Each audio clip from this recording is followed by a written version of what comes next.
Assalamualaikum warahmatullahi wabarakatuh. Kami dari kelompok 5 akan mempresentasikan materi tentang menakar bahaya dan dampak korupsi di Indonesia. Nah, apa sih bahaya dan dampak korupsi di Indonesia itu? Mari kita simak materi berikut ini. Nah, teman-teman semuanya, sebelum menginjak ke materi yang lebih inti, saya akan memperkenalkan dahulu anggota kelompok dari kelompok 5. Yang pertama ada Vindriana Putri Fitriana, yang kedua ada Heni Hardianti Mui, yang ketiga Avita Kusumawati, yang keempat Pius Nando, yang kelima saya sendiri Dewi Nabila, yang keenam ada Ersa Dewanti. Yang pertama adalah bahaya dari korupsi. Nah, bahaya dari korupsi ini bermacam-macam dari sudut pandang ya, teman-teman. Yang pertama ada bahaya korupsi terhadap masyarakat dan individu. Untuk penjelasannya, saya jelaskan bahaya korupsi terhadap masyarakat dan individu itu jika korupsi dalam suatu masyarakat telah merajalela dan menjadi makanan masyarakat setiap hari, maka akibatnya akan menjadikan masyarakat tersebut sebagai masyarakat yang kacau. Tidak ada sistem sosial yang dapat berlaku dengan baik. Setiap individu dalam masyarakat hanya akan mementingkan diri sendiri atau self-interest, bahkan selfishness. Tidak ada kerjasama dan persaudaraan yang tulus. Fakta empirik dari hasil penelitian di banyak negara dan dukungan teoritik oleh para saintis sosial menunjukkan bahwa korupsi berpengaruh negatif terhadap rasa keadilan sosial dan kesetaraan sosial. Korupsi menyebabkan perbedaan yang tajam di antara kelompok sosial dan individu, baik dalam hal pendapatan, prestis, kekuasaan, dan lain-lain. Korupsi juga membahayakan terhadap standar moral dan intelektual masyarakat. Untuk penjelasannya, saya jelaskan bahaya korupsi terhadap masyarakat dan individu itu jika korupsi dalam suatu masyarakat telah merajalela dan menjadi makanan masyarakat setiap hari, maka akibatnya akan menjadikan masyarakat tersebut sebagai masyarakat yang kacau. Tidak ada sistem sosial yang dapat berlaku dengan baik. Setiap individu dalam masyarakat hanya akan mementingkan diri sendiri atau self-interest, bahkan selfishness. Tidak ada kerjasama dan persaudaraan yang tulus. Fakta empirik dari hasil penelitian di banyak negara dan dukungan teoritik oleh para saintis sosial menunjukkan bahwa korupsi berpengaruh negatif terhadap rasa keadilan sosial dan kesetaraan sosial. Korupsi menyebabkan perbedaan yang tajam di antara kelompok sosial dan individu, baik dalam hal pendapatan, prestis, kekuasaan, dan lain-lain. Korupsi juga membahayakan terhadap standar moral dan intelektual masyarakat. Ketika korupsi merajalela, maka tidak ada nilai utama atau kemuliaan dalam masyarakat. Teorot mengatakan bahwa korupsi menimbulkan iklim ketamakan, selfishness, dan cynicism. Nah, teman-teman, ini ada yang kedua, bahaya korupsi terhadap generasi muda. Salah satu efek negatif yang paling berbahaya dari korupsi pada jangka panjang adalah rusaknya generasi muda. Dalam masyarakat yang korupsi telah menjadi makanan sehari-hari, anak tumbuh dengan pribadi antisosial. Selanjutnya, generasi muda akan menganggap bahwa korupsi sebagai hal biasa atau bahkan budaya, sehingga perkembangan pribadinya menjadi terbiasa dengan sifat tidak jujur dan tidak bertanggung jawab.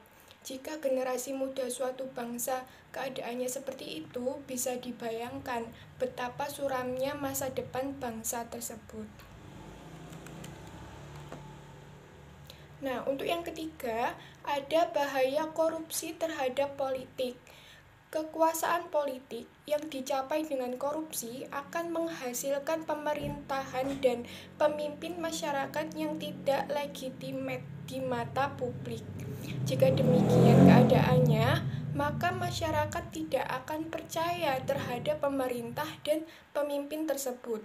Akibatnya, mereka tidak akan patuh dan tunduk pada otoritas mereka. Praktik korupsi yang meluas dalam politik seperti pemilu yang curang, kekerasan dalam pemilu, money politics, dan lain-lain juga dapat menyebabkan rusaknya demokrasi. Karena untuk mempertahankan kekuasaan, penguasa korup itu akan menggunakan kekerasan atau otoriter untuk menyebarkan korupsi lebih luas lagi di masyarakat. Nah, bahaya sekali ya teman-teman. Nah, yang keempat ini ada bahaya korupsi bagi ekonomi bangsa. Korupsi merusak perkembangan ekonomi suatu bangsa. Jika suatu proyek ekonomi dijalankan syarat dengan unsur-unsur korupsi atau penyuapan dengan lulusan proyek, nepotisme dalam penunjukan pelaksanaan proyek, penggelapan dalam pelaksanaannya, dan lain-lain bentuk korupsi dalam proyek, maka pertumbuhan ekonomi yang diharapkan dari proyek tersebut tidak akan tercapai.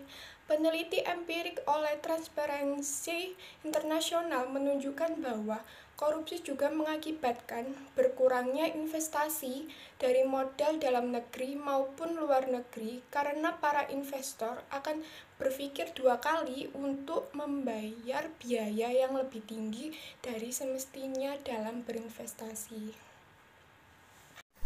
Bahaya korupsi bagi birokrasi. Korupsi juga menyebabkan tidak efisiennya birokrasi dan meningkatnya biaya administrasi dalam birokrasi. Jika birokrasi telah dikunjungi oleh korupsi dengan berbagai bentuknya, maka prinsip dasar birokrasi yang rasional, efisien, dan berkualitas akan tidak pernah terlaksana. Kualitas layanan pasti sangat jelek dan mengecewakan publik. Hanya orang yang berpunya saja yang akan dapat layanan baik karena mampu menyuap. Keadaan ini dapat menyebabkan meluasnya keresahan sosial, ketidaksetaraan sosial, dan selanjutnya mungkin kemarahan sosial yang menyebabkan jatuhnya para birokrat. Hambatan pemberantasan korupsi ada 4. Yang pertama ada hambatan struktural, yang kedua ada hambatan instrumental, yang ketiga ada hambatan kultural, dan yang keempat ada hambatan manajemen. Untuk dampak korupsi selanjutnya akan dijelaskan oleh Mbak Afita. Saya akan menjelaskan dampak-dampak dari korupsi. Dampak korupsi di bidang ekonomi antara lain penurunan produktivitas, menurunnya pendapatan negara dari pajak, meningkatkan utang negara, menurunnya pertumbuhan ekonomi dan investasi, rendahnya kualitas barang dan jasa, menambah beban dalam transaksi ekonomi, ketimpangan pendapatan, dan meningkatkan kemiskinan. Dan selanjutnya, dampak korupsi di bidang pemerintahan, antara lain etika sosial akan mati, birokrasi tidak efisien, dan hilangnya fungsi pemerintahan. Selanjutnya, dampak korupsi di bidang politik. Pemimpin koruptor, publik tidak lagi percaya demokrasi, menguatnya plutokrasi, dan kedaulatan rakyat hancur. 4. Dampak korupsi di bidang pertahanan dan keamanan terdiri dari yang pertama, kerawanan pertahanan dan keamanan. Yang kedua, garis batas negara yang lemah. Yang ketiga, kekerasan dalam masyarakat. 5. Dampak korupsi di bidang lingkungan. Yang pertama, kualitas lingkungan rendah. Yang kedua, kualitas hidup yang menurun. Upaya pemberantasan korupsi di Indonesia secara garis besar adanya ketertiban itu dipenuhi oleh adanya peraturan tata tertib. Ketentuan-ketentuan yang bersangkutan dengan tata tertib ini dalam kaidah atau norma yang tertuang posisinya di dalam masyarakat sebagai norma hukum. Dengan adanya tatanan norma tersebut, maka posisi yang paling ditekankan adalah norma hukum, meskipun norma lain tidak kalah penting perannya dalam kehidupan masyarakat, Pada prinsip setiap peraturan mengandung sifat paksaan, artinya orang-orang yang tidak mau tunduk atau dikenai sanksi terhadap pelanggaran tersebut. Hukum yang digunakan sebagai sarana pembaharuan dapat berupa undang-undang atau jurisprudensi. Dalam proses penegakan hukum terhadap kejahatan korupsi, terdapat suatu kenyataan adalah praktek penegakan hukum tebang pilih KPK, sikap dualisme dalam pemberantasan kejahatan korupsi sebagaimana diatur dalam Undang-Undang Tindak Pidana Korupsi dan Undang-Undang KPK. Beberapa alasan dan fakta bahwa tebang pilih dan perlakuan tidak sama di depan hukum oleh penegak hukum dapat diajukan sebagai berikut. Praktek penegak hukum dalam tebang pilih terhadap terdakwa atau tersangka terjadi baik polisi, jaksa, dan juga pihak kekuatan masyarakat sebagai gerakan masyarakat madani membiarkan pelaku kejahatan tidak saja dengan bebas berkeliaran, bahkan menjadi calon kepala daerah, tetapi juga setelah mendapatkan keputusan hakim sekalipun mereka dapat kembali menduduki jabatan publik tertentu. Hal ini biasanya terjadi ketika terdakwa, tersangka, atau terhukum dapat dijadikan sumber uang oleh karena mereka mampu membayar oknum-oknum penegak hukum yang nakal. Selanjutnya, pemberantasan korupsi di Indonesia dari masa ke masa sebagai upaya reformasi birokrasi. A. Pemberantasan korupsi di Indonesia sudah dimulai sejak masa pemerintahan Orde Lama, dari tahun 1945 sampai 1965. Maka masa pemerintahan Orde Baru tahun 1666 sampai 1998 sampai dengan Orde Reformasi 1998 sampai sekarang. Cara pemberantasan korupsi yang dilakukan ketika masa pemerintahan tersebut adalah membentuk badan anti korupsi atau Anti-Corruption Agencies. B. Masa pemerintahan Soekarno tahun 1960-an.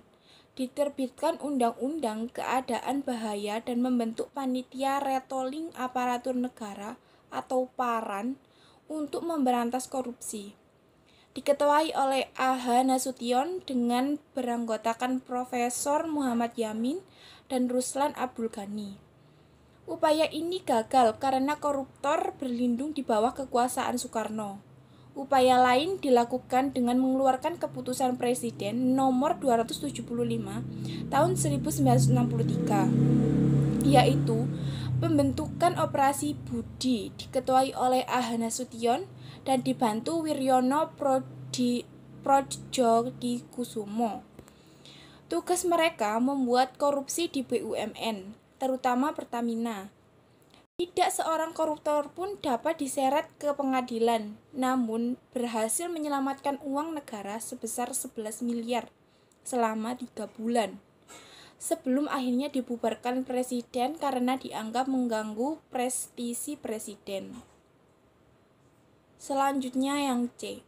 Masa pemerintahan Orde Baru. Soeharto mengumumkan pemberantasan korupsi sampai di akar-akarnya.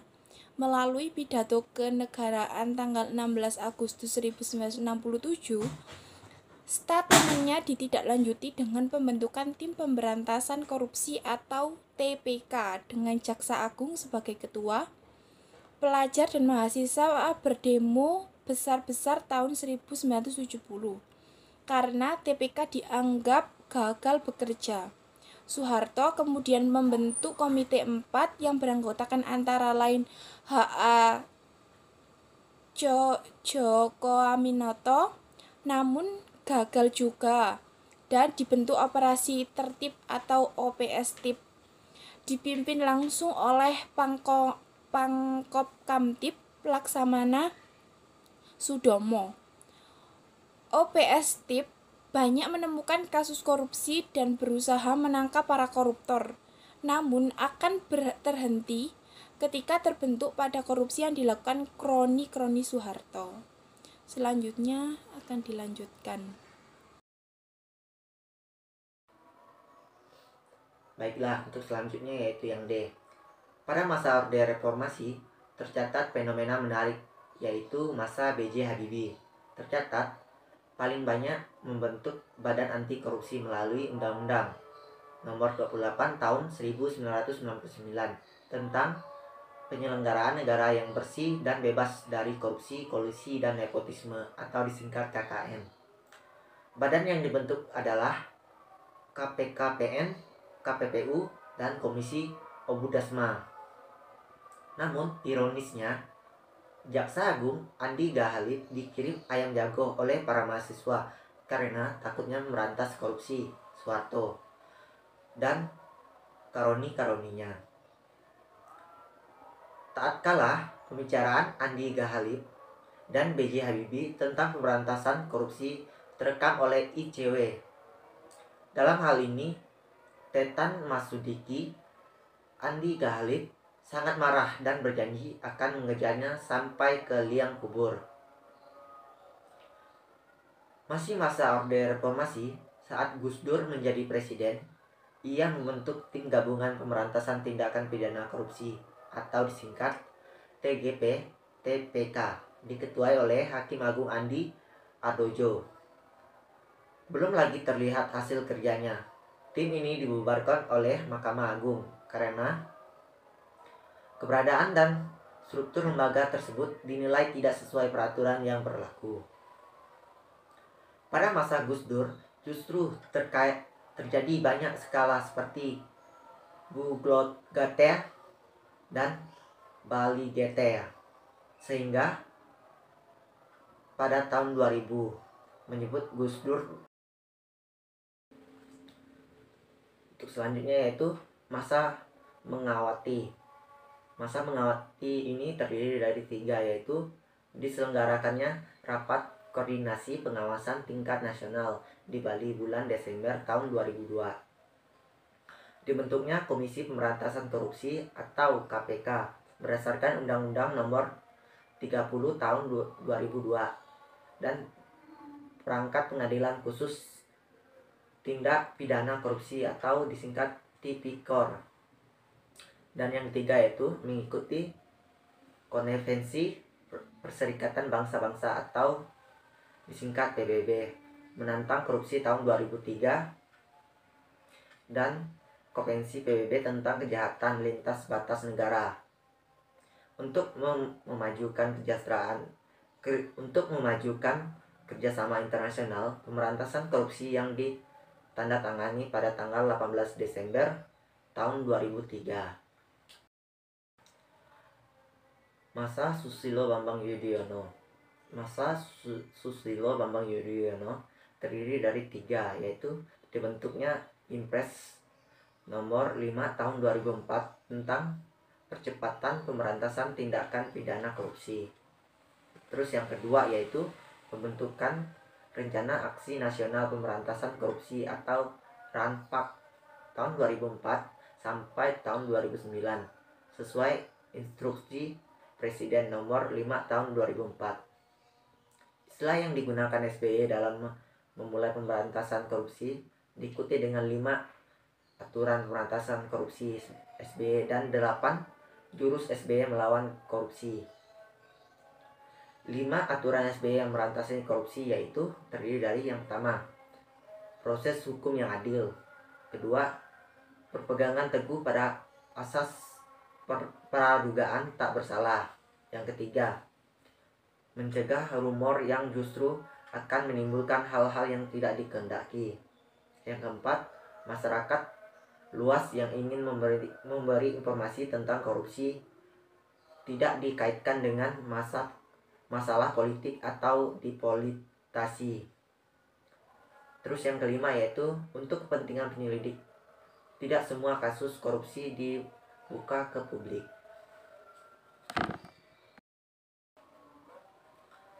Oke, untuk selanjutnya yaitu 8 jurus SBY melawan korupsi adalah sebagai berikut. Yang pertama yaitu audit lembaga kepresidenan. Yang kedua yaitu pemeriksaan dalam pengadaan.